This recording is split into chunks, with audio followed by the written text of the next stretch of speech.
అన్నదాత అన్నదాత మీ అన్నదాత చెమటోడ్చి ఆహారాన్నందించే రైతన్నా అనునిత్యం నీ కండదండగా నిలిచే నేస్తం ఎవరన్నా అన్నదాత అన్నదాత మీ అన్నదాత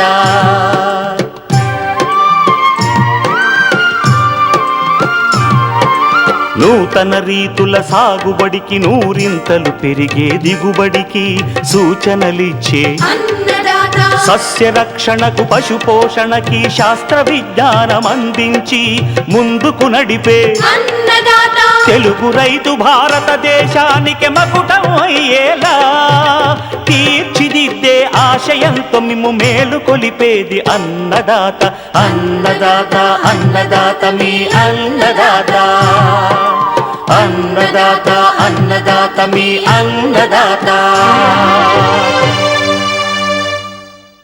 అన్నదాత ప్రేక్షకులకు నమస్కారం. ఈనాటి ముఖ్యాంశాలు. ఉత్తర తెలంగాణ మండలంలో పంటలను ఆశిస్తున్న చీడపీడలు నివారణ. కాపు అనంతరం మామిడి తోటల్లో చేపట్టాల్సిన యాజమాన్యం. దక్షిణ తెలంగాణ మండలంలో ఎల్నినో ప్రభావం, ప్రస్తుత పంటల సాగు పరిస్థితి, ప్రత్యామ్నాయ పంటలపై పాలెం ఏడీఆర్ సూచనలు. ఇంకా జై కిసాన్ వ్యవసాయ సమాచారం.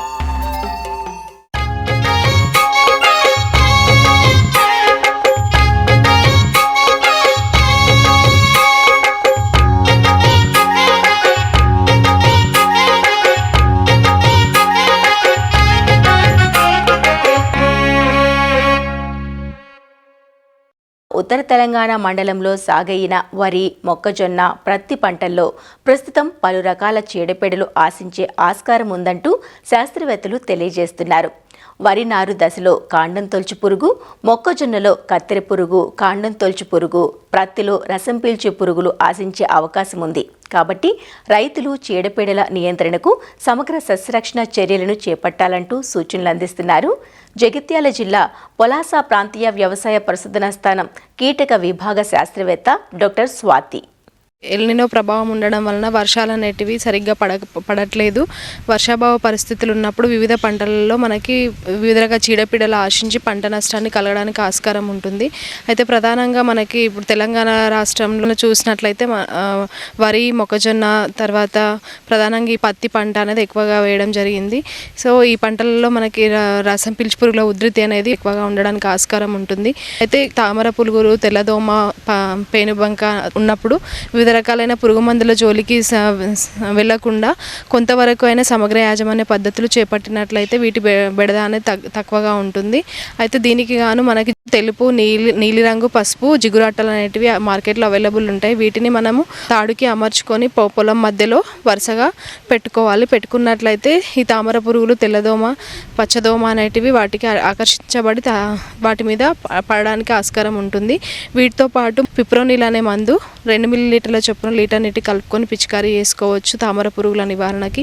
అదేవిధంగా తెల్లదోమ వచ్చినట్లయితే మనకి ఎసిఫేట్ 1.5 గ్రాములు లేకపోతే ఎస్టామిఫ్రిడ్ అనే మందు 0.2 గ్రాముల చొప్పున పిచికారీ చేసుకోవచ్చు. పచ్చదోమ ఆశించినట్లయితే కూడా మనకి ఇమిడాక్లోప్రిడ్ అనే మందు దొరుకుతుంది. అది 0.3 మిల్లీలీటర్ల చొప్పున లీటర్ నీటి కలుపుకొని పిచికారీ చేసుకోవచ్చు. అయితే ఇప్పుడు ప్రస్తుతం వరి పొలంలో వరి అనేది ఈ గత 3-4 రోజుల నుంచి వర్షం అనేది పడుతుంది. కాబట్టి మనకి కాండం తొలుచు పురుగు ఉధృతి అనేది రావడానికి ఆస్కారం ఉంటుంది. ఇప్పటివరకు వరి నారుమడి దశలోనే ఉండిపోయింది.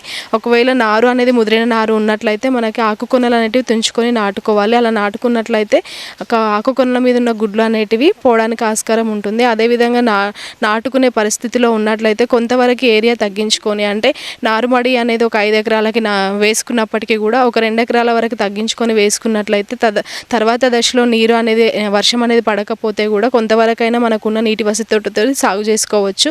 తర్వాత మన కార్బోఫిరాన్ 3CG గుళికలు అనేవి మార్కెట్లో దొరుకుతాయి. వాటిని గుంట నార్మడికి 400 గ్రాముల చొప్పున బురద పదంలో చల్లుకొని ఇంకేటట్లు చేస్తే కాండం తొలచు పురుగు ఉధృతి అనేది తక్కువగా ఉంటుంది.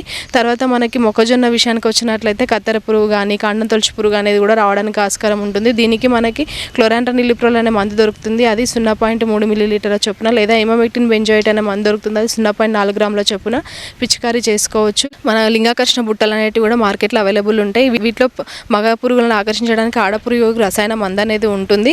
కాబట్టి లింగాకర్షణ బుట్టలు 3 నుంచి 4 వరకు ఎకరానికి పెట్టుకున్నట్లయితే మన ఖర్చు అనేది తగ్గించబడుతుంది. తర్వాత పేనుబంక అనేది కూడా రావడానికి ఆస్కారం ఉంటుంది. దీనికి మనకి ఎసిఫెట్ అనే మందు బాగానే పనిచేస్తుంది. 1.5 గ్రాముల చొప్పున లీటర్ నీటికి కలుపుకొని పిచికారీ చేయాలి. తర్వాత కొంతవరకు సోయా చిక్కుడు అనేది కూడా వేయడం జరిగింది. సోయా చిక్కుడులో కాండ తొలచు ఈగ, పెంకు పురుగు అనేది రావడానికి ఆస్కారం ఉంటుంది. దీనికి గాను బీటా సైఫ్లోత్రిన్ ప్లస్ ఇమిడాక్లోప్రిడ్ అనే మిశ్రమ మందు ఉంటుంది. దీనికి 1.25 మిల్లీలీటర్ల చొప్పున లీటర్ నీటి కలుపుకొని పిచికారీ చేసుకోవచ్చు. అదేవిధంగా కూరగాయల పంటల్లో కూడా ఎక్కువగా రసం పీల్చు పురుగుల బెడద అనేది ఎక్కువగా ఉండడానికి ఆస్కారం ఉంటుంది. వీటిలో కూడా జిగురు అట్టలు అనేవి పెట్టుకుంటే మనకి పురుగుల ఉధృతి అనేది తగ్గించబడుతుంది. వివిధ పంటలలో సూచించినటువంటి పురుగు మందులను, తర్వాత సమగ్ర సస్యరక్షణ పద్ధతులను పాటించినట్లయితే మనకి సాగు ఖర్చు అనేది తగ్గించబడుతుంది. అదేవిధంగా పురుగుల సంఖ్య అనేది తగ్గించబడి అధిక దిగుబడికి రావడానికి ఆస్కారం ఉంటుంది.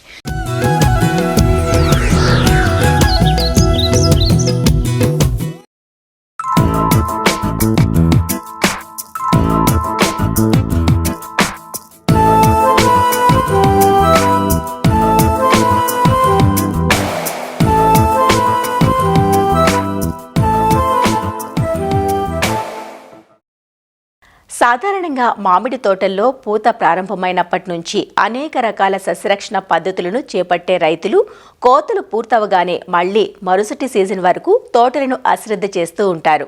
దీంతో ఎండు పుల్ల పెరిగి తోటలు చీడపీడలకు ఆవాసాలుగా మారతాయి. అలా కాక కాపునిచ్చి అలసిన చెట్లకు కొన్ని రోజులు విశ్రాంతినిచ్చి తరువాత కొమ్మ కత్తిరింపులు, పోషక యాజమాన్యాన్ని చేపడితే రాబోయే సీజన్కు చెట్లు ఆరోగ్యంగా ఉండి అధిక ఉత్పత్తినిస్తాయి. కాపు అనంతర మామిడి తోటల్లో చేపట్టాల్సిన యాజమాన్య సస్యరక్షణ చర్యల గురించి సంగారెడ్డి ఫల పరిశోధనా స్థానం శాస్త్రవేత్త మౌనిక వివరిస్తున్నారు. మామిడి ఫలరాజు మనకి తెలంగాణ, ఆంధ్ర ప్రాంతాలలో కోత అనంతరం పరిస్థితుల్లో ఉందండి. అనగా మనకి జూన్ 15 వరకు రైతులు కాయలు అనేవి కోత దశలో ఉన్నవి తీసుకున్నారు. ఇప్పుడు కోత అనంతరం మనం కొన్ని చర్యలు తీసుకుని మన చెట్లను మనం కాపాడుకోవచ్చండి. దానిలో ముఖ్యంగా వచ్చేసి కోత అనంతరం మనం మామిడి చెట్లకి కనీసం 15 నుంచి 20 రోజుల వరకు విశ్రాంతి అనేది ఇవ్వాల్సి ఉంటుందండి. 15 రోజుల నుంచి 20 రోజుల వరకు విశ్రాంతి ఇచ్చిన తర్వాత మనకి మామిడి తోటలో కొమ్మ కత్తిరింపులు అనేవి మనం చేపట్టవలసింది ఉంటుందండి. ఈ కొమ్మ కత్తిరింపులు అనగా మనం ఏంటంటే దీన్ని ప్రూనింగ్ అని అంటామండి. ఇది లైట్గా చేసుకోవాలి. అనగా మనకి ఎక్కడైతే మనకి కాయల పిందెలు కానీ మన కాయలు కానీ వచ్చాయో అట్లాంటి కొమ్మలు, ఎండిపోయిన రెమ్మలు ఏవైతే మన చెట్లో ఉన్నాయో వాటిని మనం కత్తిరించుకోవాల్సి ఉంటుందండి. ఈ కొమ్మ కత్తిరింపుల్లో ముఖ్యంగా చేసుకోవాల్సినవి మనకి అడ్డదిడ్డంగా పెరిగిన కొమ్మలు కానీ, రెమ్మలు కానీ, ఇంకా మనకి ఏవైతే తెగుళ్ళు, ఇంకా పురుగులు, చీడపీడలు ఆశించిన కొమ్మలు కానీ, రెమ్మలు కానీ ఏవైతే ఉంటాయో వాటిని మనం తీసివేసేయాల్సి ఉంటుందండి. ముఖ్యంగా ఏదైతే లేత తోటలు ఉంటాయో కొత్తగా పెట్టుకున్న తోటల్లో మనకి సెంటర్ ఓపెనింగ్ అనేది చేయాలండి. అనగా చెట్టు లోపలికి సూర్యరశ్మి ఎంత బాగా సోకుతుందో అంతే చీడపీడ అనేది మనకి రావడం తగ్గుతుంది. కత్తిరింపులు చేసుకునేటప్పుడు ఇంకొక జాగ్రత్త పాటించవలసి ఉంటుందండి. పెద్ద కొమ్మలు ఎప్పుడైతే కత్తిరించుకున్నామో దాని మీద నీళ్లు పడ్డా కూడా నీళ్ళు అనేవి చెట్టు లోపలికి వెళ్లకుండా నీళ్ళు అనేవి కింద భాగం నుంచి కారిపోయేలాగా మనము స్లాంట్ కట్ అనేది ఇవ్వడం మనకు చాలా ముఖ్యం అండి. ఈ రకంగా చేసుకుంటే మనకి ఏంటంటే కత్తిరింపులు చేసుకున్న ప్రదేశంలో ఏ చీడపీడలు రాకుండా ఉంటుంది. కత్తిరింపులు చేసుకున్న ప్రాంతంలో COC కాపర్ ఆక్సిక్లోరైడ్ని పేస్ట్ లాగా కలుపుకుని పూతలాగా పూసుకోవచ్చు. లేదా 1% బోడో మిశ్రమం అనగా సున్నం ఇంకా మైలుతుత్తం సమానం పరిమాణంలో కలుపుకున్న పేస్ట్ని కూడా మనం ఈ కొమ్మ కత్తిరింపులు చేసుకున్న చోట మనం పూసుకున్నట్లయితే ఎలాంటి చీడపీడ రాకుండా ఉంటుంది. అకాల వర్షాలు కానీ లేకపోతే అధిక వర్షాలు కానీ వచ్చిన పరిస్థితుల్లో మనం ఆకుల్లో నల్ల మచ్చ తెగులు కూడా ఈ మధ్య మామిడిలో కనిపిస్తోందండి. ఇలాంటివి గమనించినప్పుడు మనము అవసరాన్ని బట్టి కాపర్ ఆక్సిక్లోరైడ్ ఒక 3 గ్రాములు లీటర్ నీటికి చొప్పున కలుపుకుని, అలాగే స్ట్రెప్టోమైసిన్ సల్ఫేట్ దీన్ని ఒక 1/2 గ్రామ్ లీటర్ నీటికి చొప్పున కలుపుకుని మనం పిచికారీ చేసుకున్నట్టయితే ఆ బ్యాక్టీరియల్ నల్లమచ్చ తెగులు అనేది మన తోటలో అధికంగా ఉంటే మనం దాన్ని నుంచి మనం చెట్లను కాపాడుకోవచ్చండి. కాయలు కోత అనంతరం చాలా కాయలు మనకి పండుగగా వచ్చినవి కానీ మనకి భూమిలో పడిపోయి ఉన్నట్టు మనం గమనించడం జరుగుతుంది.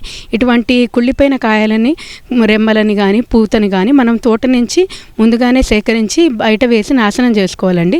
లేని తరుణంలో మనకి పండుగ అనేది వచ్చే సంవత్సరం కూడా ఉధృతి అనేది మరీ ఎక్కువగా కనిపించడం మనం గమనించవచ్చు. సో ఇలాంటి చర్యలు తీసుకుని మనము మన చెట్లను మనం కాపాడుకోవచ్చండి. ఇదే విధంగా మనం ఇప్పుడు చూసుకున్నట్టయితే ఇప్పుడు వర్షాకాలంలో చాలామంది రైతులు కొత్త మామిడి తోటలు కానీ పళ్ళ తోటలు కానీ పెట్టుకోవడానికి చాలా ఆసక్తి చూపిస్తూ ఉంటారు. ఇటువంటి తరుణంలో ఎప్పుడూ కూడా మంచి మేలైన మొక్కల్ని ఎన్నుకుని మనకి నాటుకోవడం అనేది మనకి చాలా శ్రేయస్కరము. మామిడిలో మనం చూసుకున్నట్లయితే 5x5 మీటర్లు అంటే చెట్టుకి వరుసకి 5 మీటర్ల చెప్పున దూరంలో పెట్టుకుంటే దీన్ని మనం హై డెన్సిటీ ప్లాంటింగ్ అంటామండి.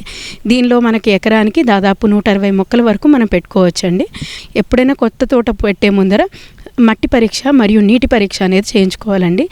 ఎందుకనగా మనకి కొన్ని నేలల్లో కొన్ని రకాల పళ్ళ మొక్కలు అనేవి మనకి బాగా గ్రోత్ ఉంటాయి కనుక మన భూమిలో మనకున్న నత్రజని, భాస్వరము, పొటాషియం ఎంత శాతం ఉన్నదో అనేది మనం తెలుసుకోవడానికి మనకి ఇది దోహదపడుతుంది. అదేవిధంగా నేలలో కనుక మనకి ఏమైనా ఉప్పు శాతం ఎక్కువగా ఉంటే కనుక కొన్ని రకాల పళ్ళ మొక్కలు అనేవి మన తోటల్లో సరిగా ఎదుగుదల ఉండవు కనుక ముందు జాగ్రత్త కింద ఈ మట్టి పరీక్ష, నీటి పరీక్ష అనేవి మనం చేసుకున్నట్టయితే మనం పెట్టుకునే మొక్కలకి ఎదుగుదల అనేది చాలా బాగుంటుంది. మొక్క ఎప్పుడైతే నాటుకుంటామో ఒక 3 ఫీట్ లెంత్, డెప్త్, విడ్త్లో మనం పిట్స్ కనుక తీసుకుని మళ్ళీ మనము మన ఎర్రమట్టిలో మనము తగినంత పశువుల ఎరువు, వేపపిండి, ఎస్ఎస్పి, అలాగే చెదలు కానీ చీమలు కానీ రాకుండా లిండెన్ డస్ట్ కానీ పాలిడాల్ డస్ట్ కానీ ఇలాంటి మిశ్రమాన్ని మనం కలుపుకుని మన గుంటల్ని పూడ్చుకొని మనం ఎన్నుకున్న నాణ్యమైన మొక్కల్ని నాటుకున్నట్లయితే ఈ వర్షాకాలంలో నాటుకున్న మొక్కలవి మన ఎదుగుదల అనేది చాలా బాగుంటుంది. ఈ విధమైన కొన్ని చర్యలు తీసుకొని కొత్త తోటలు పెట్టుకునే రైతులు కూడా మనకి మంచి ఫలితాన్ని అయితే అందుకోవచ్చండి.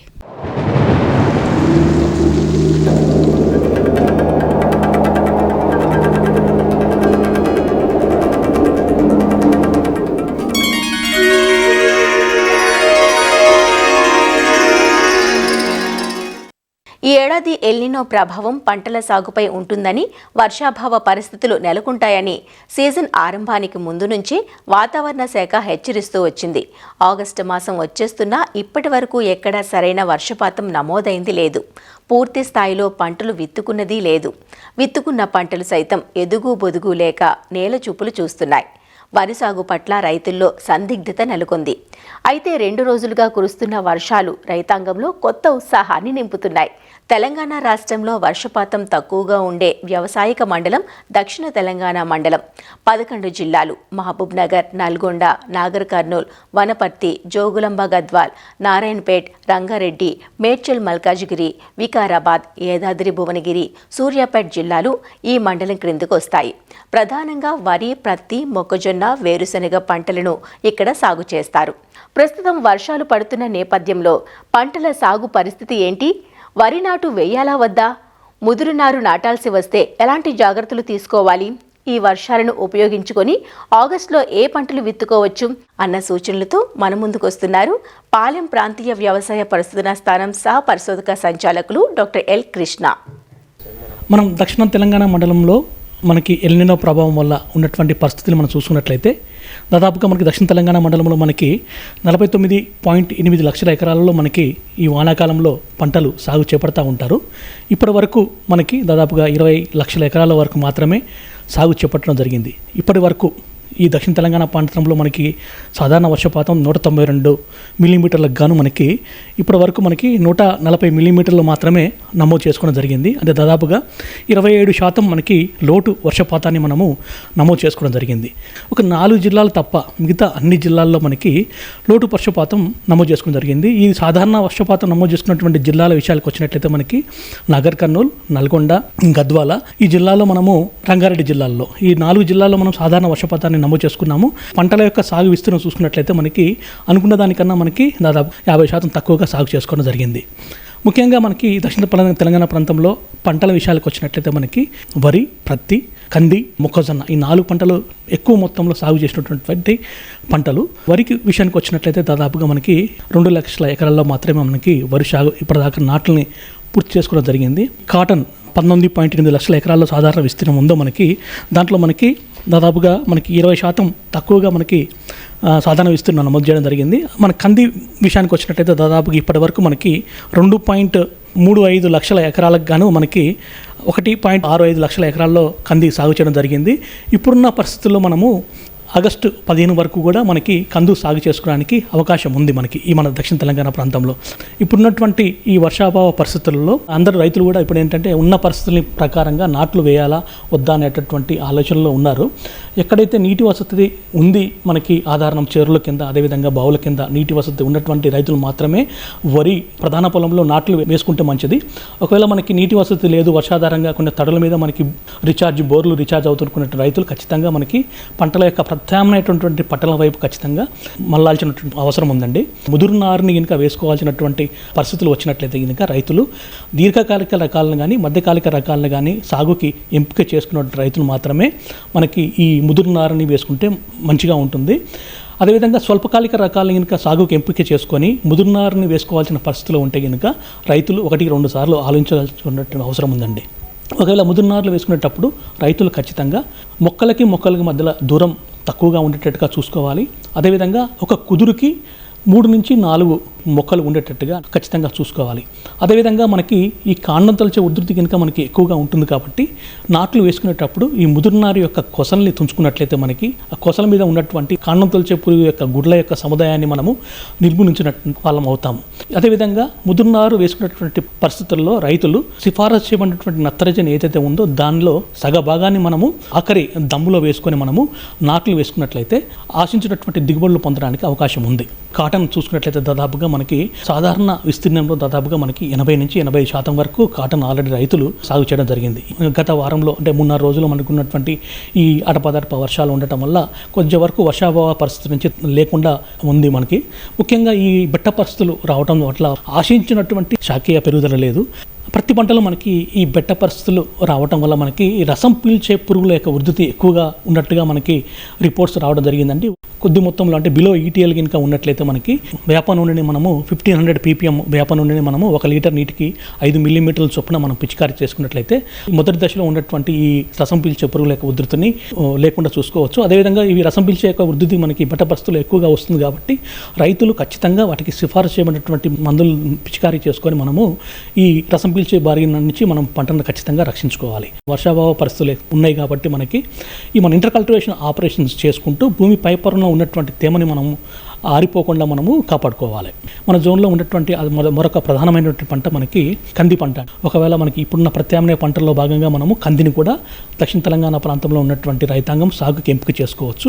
దీంట్లో ముఖ్యంగా మనకి ఎర్ర నేలలో అయితే మనకి PRG 176 అనే రకాన్ని మనము సాగుకి ఎంపిక చేసుకోవచ్చు. నల్లరేగడి నేలల్లో మనకి TDRG 59 అనే రకం మనకి అవైలబుల్గా ఉంది మనకి కందిలో. ఈ 2 యొక్క విత్తనాలు కూడా మనకి రాష్ట్ర ప్రభుత్వము సీడ్ కార్పొరేషన్ ద్వారా కానీ యూనివర్సిటీలో కానీ మనకి విత్తనాల లభ్యత ఉంది. ఆగస్టు 15 వరకు కూడా మన కందిని వేసుకోవడానికి అవకాశం ఉంది. కాకపోతే దీనిలో మన కంది సాగు చేపట్టేటువంటి రైతులు మనకి ఈ సాళ్ళ మధ్యలో దూరాన్ని తగ్గించుకొని ఎకరానికి మొక్కల సంఖ్య ఎక్కువగా ఉన్నట్లుగా చూసుకున్నట్లయితే మనము ఆశించినటువంటి దిగుబడిని పొందడానికి అవకాశం ఉంది. దక్షిణ తెలంగాణ ప్రాంతంలో ప్రత్యామ్నాయంగా వేసుకున్నటువంటి పంటలో మనం ఇంకోటి సిఫార్సు చేసేటువంటి పంట మనం ఆముదం. ఈ ఆముదం పంటను కూడా మనము ఆగస్టు 15 వరకు మనము ఆముదం పంట యొక్క సాగుని చేపట్టవచ్చు. దీంట్లో మనకి PCH 111 అనే రకం హైబ్రిడ్ మనకి అందుబాటులో ఉంది.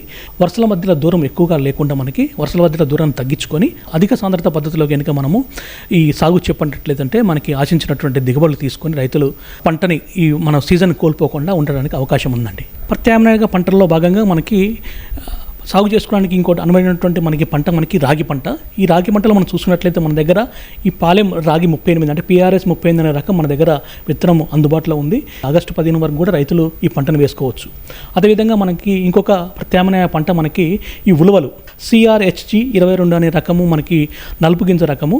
అదేవిధంగా మనకి CRHD 19 అనే రకం మనకి గోధుమ గింజ ఉన్నటువంటి ఉలవ రకాలు. ఈ 2 ఉలవ రకాలను కూడా మనం ఆగస్టు చివరి వరకు కూడా మనకి సాగు చేసుకోవడానికి అనువైనటువంటి ప్రత్యామ్నాయ పంటలండి. ఇప్పటిదాకా నార్లు వేసుకోకుండా ఇంకా మనకి నీటి వసతి ఉంది, మనము వరి సాగు చేద్దాం అనుకునేటువంటి రైతులు ఏవైతే ఉన్నారో మనకి వరి సాగుకి మనం రికమెండ్ చేస్తలేమండి. ఒకవేళ చెరువుల కింద ఉన్నటువంటి దిగుబడి పొలాల్లో ఉండి వాటికి మనం వరిని ఇంకా సాగుకి ఎంపిక చేసుకోవాలి, ఇంకా నార్లు పోసుకోలేదు అనుకునే కనుక మనకి స్వల్పకాలిక రకాలు అంటే తెలంగాణ సోనా రకము RNR 15-0-48 రకాన్ని మనం సాగుకి ఎంపిక చేసుకోవచ్చు. దాన్ని కూడా మనము డైరెక్ట్ సీడింగ్ అంటే దమ్ము చేసిన తర్వాత మనం వెదజల్లే పద్ధతిలో కానీ లేదా డ్రమ్ సీడర్ పద్ధతిలో మనం వేసుకోవచ్చు అండి. మనకి నీటి వసతి తక్కువగా ఉన్నటువంటి రైతులు, వరి నాట్లు వేసుకున్నటువంటి రైతులు నీటిని ఆదా చేసుకోవడం కోసం మనము AWD పద్ధతిలో మనము సాగు చేసుకున్నట్లయితే కొంచెం దాదాపుగా నీటిని మనం ఆదా చేసుకోవచ్చు. AWD పద్ధతి అంటే మనము ఆల్టర్నేట్ వెట్టింగ్ అండ్ డ్రైయింగ్ అంటాము. అంటే మనము నీటిని అందిస్తూ ఎప్పుడు స్టాండింగ్ క్రాప్లో మనం ఉంచకుండా, మనము నీటిని అడపాదడప అంటే వారానికి ఒకసారి మనకి నీటిని ఇచ్చుకున్నట్టు మనము వెళ్ళొచ్చు అండి. మనకంటే పూత సమయం వరకు కూడా మనము ఆరుతడి పద్ధతుల్లో మనము నీటిని పెట్టుకుంటూ తీసుకున్నట్లయితే నీటిని ఆదా చేసుకోవచ్చు. వరిలో మనకి స్టాండింగ్ వాటర్ పూత నుంచి గింజ కట్టిపడే దశ వరకు మనము దశలో మాత్రమే మనము నీటి ఎద్దడి లేకుండా చూసుకోవాలి. అంతకన్నా ముందు టిల్లరింగ్ స్టేజ్లో మనకి అడపాదడప అంటే ఆల్టర్నేట్ వెట్టింగ్ అండ్ డ్రైయింగ్ పద్ధతిలో మనం సాగు చేసుకుంటే నీటిని ఆదా చేసుకునేటువంటి అవకాశం ఉంది.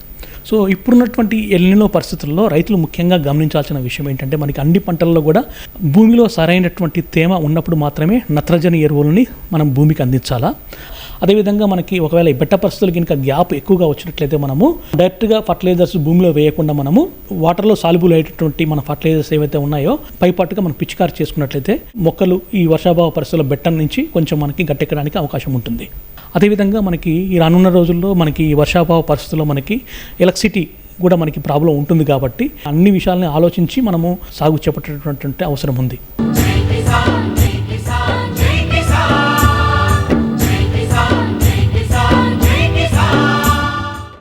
వ్యవసాయ సమాచారం ఇప్పుడు జై కిసాన్లో చూద్దాం. నిన్న మొన్నటి వరకు వానజాడ కోసం ఎదురు చూసిన రైతన్నలకు ఒక్కసారిగా కురిసిన వర్షాలు కాస్త ఉపశమనాన్ని కలిగించాయి. అయితే అధిక వర్షాలకు కొన్ని చోట్ల పంటలు దెబ్బతినడం రైతులను తీవ్ర నిరాశకు గురిచేస్తోంది. కర్నూలు జిల్లాలో ముందస్తు ఖరీఫ్ కింద మార్కెట్ను చేరిన వేరుశెనగ పంట ఒక్కసారిగా కురిసిన వర్షానికి తడిచిపోయిందంటూ రైతులు ఆందోళన చెందుతున్నారు. పంట సాగు చేసింది మొదలు సరైన వర్షాలు రాక నానా తంటాలు పడి పండించిన పంటను తీరా మార్కెట్కు తీసుకొచ్చాక వర్షానికి తడిచిపోవడంతో వ్యాపారులు ధరలు తగ్గించేస్తున్నారంటూ ఎమ్మిగనూరు మార్కెట్ పరిధిలోని రైతులు ఆందోళన చెందుతున్నారు. మార్కెట్లో షెడ్లు చాలక ప్లాట్ఫాంపై కుప్పగా పోశామని, సరుకు తెచ్చిన వెంటనే కొనుగోలు చేసుంటే నష్టం తప్పేదంటూ వాపోతున్నారు. వేరుశెనగ క్వింటాలుకు మద్దతు ధర 7,517 ఉంటే నాణ్యత పేరుతో తెగ్గోసి 4,000 నుంచి 4,500 మధ్య చెల్లిస్తున్నారంటూ చెబుతున్నారు. 2 ఎకరాలు వేసినాం, సంచులే 100 సంచులైనాయి. మాకేమంటే వర్షం వచ్చి ఇప్పుడు నష్టపోతున్నాం. కన్నగా ఏముంది, పెట్టుబడి పెట్టి ఇప్పుడు మనం పెట్టకపోతే ఏం మా పరిస్థితి చాలా ఘోరం ఉంది. గ్యాస్ రేటు బాగా కదా, తార్మల్గా పెడుతున్నాం. 4,500 అడుగుతున్నారు. మార్కెట్లో 7,500 కాడి 8,000 కాడికి ఉంది రేటు. మళ్ళీ దాంట్లో సగంలో సగం పడితే మనం ఎవరికి ఇచ్చిన వల్ల పొట్లు తెచ్చినాము. 2 ఎకరాలు కలిసి 40 సంచులు అయినవి. అవి వచ్చేసి 6,200 అడిగినారు. ఒట్టి పొట్లు ఇయలేదు. ఆ పైన ఉన్న పొట్లు ఒక రేటు రాసినారు, కింద ఒక రేటు రాసినారు. అసలు ఇంకా ఇయలేదానికి నిలబెట్టినాము. పొడి సంచులు చూస్తే 2,200. వర్షం వచ్చి గుడిలో వరద పోయినాయి. రేగులేక ఏమేక మేము రైతులకు చాలా ఇబ్బంది అయిపోయింది. కానీ పరిస్థితి ఘోరం అయిపోయింది. ఎకరన్నర వేసిన పెట్టుబడి ₹1,00,000. అప్పుడు బుడలే కొన్నా 8,000 చిల్లర కొన్నా. ఒక కింద పోసిన వాడికి రేటు తక్కువ అంట, రేఖ కింద పోస్తే రేటు ఎక్కువ అంట. ఆవిడికి వీటికి ₹1,000 తేడంట. నాది దిగుబడి వచ్చేసి 40 సెంచులు అయినాయి. అది వచ్చేసి అమ్మకం వస్తే 4,000 అడుగుతున్నారు. చాలా ఘోరంగా ఉన్నారు రైతుల గురించి అయితే. మరిన్ని విభిన్న అంశాలతో రేపటి అన్నదాతలో మళ్ళీ కలుసుకుందాం. నమస్కారం. అన్నదాతలు తమ సందేహాలు, సమస్యలను 1800-425-4085 టోల్ ఫ్రీ నంబర్లో ఉదయం 10 నుంచి 11 గంటల మధ్య పని దినాలలో సంప్రదించగలరు. ఈ కార్యక్రమాన్ని యూట్యూబ్లో www.youtube.com/అన్నదాత ఈటీవీ లింక్ ద్వారా వీక్షించవచ్చు.